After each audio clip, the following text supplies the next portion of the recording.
महमूद साहब को उनके स्ट्रगल के शुरुआती दौर में गुरुजी ने, मतलब गुरुदत्त साहब ने प्यासा में एक रोल दिया था, जहां वो विजय के भाई का रोल कर रहे हैं।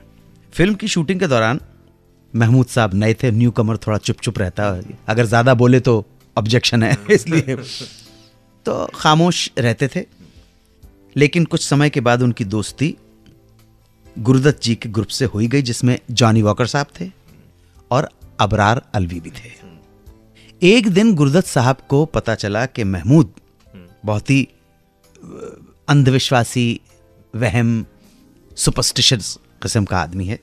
अगर कोई उनकी नाक में हाथ लगा दे तो वो उसे बैड ओमन मानते, इनऑस्पिशियस मानते हैं, अपशकुन मानते हैं। ये बात पता पड़ गई। फिर क्या था, गुरुदत्त साहब ने अपने गैंग के साथ मिलकर महमूद के साथ मजाक करने की ठान ली और अपने एक असिस्टेंट को बुलाकर कहा कि वो महमूद के पास जाए और नाक को टच करके, छूकर भाग जाए और कहीं जाकर छुप जाए। प्लानिंग के हिसाब से असिस्टेंट महमूद साहब के पास गया, उनकी नाक को छूकर भाग गया।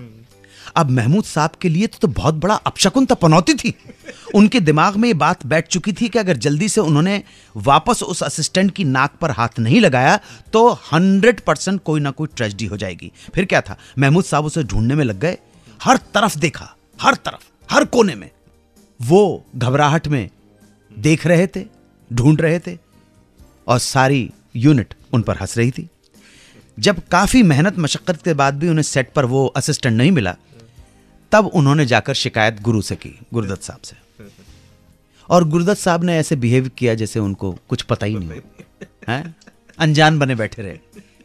महमूद साहब ने अपनी परेशानी बताई कि मेरी जेन्युइन प्रॉब्लम है भाई, आप कुछ कीजिए।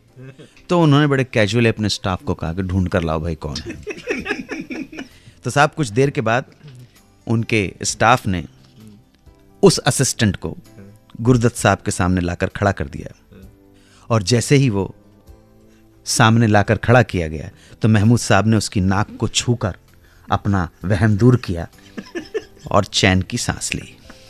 उसके बाद जब महमूद साहब को पता पड़ा कि पूरी यूनिट ने मिलकर उनके साथ ये प्रैंक किया था, तो वो भी, मतलब उन्होंने भी इस चीज को लाइटली लिया और स्पॉटिंगली लिया। प्यासा में जरूर महमूद साहब ने एक छोटा सा रोल किया था, लेकिन उसके बाद महमूद साहब ने तो फिर वो रोल किए हैं, यादगार रोल किए हैं। बड़ी काम एंड कूल मानी जाने वाली वहीदा रहमान ने संजीव कुमार साहब के सेट पर लेट आने की आदत पर कैसे सिखाया उनको सबक, बताऊंगा वापस आकर।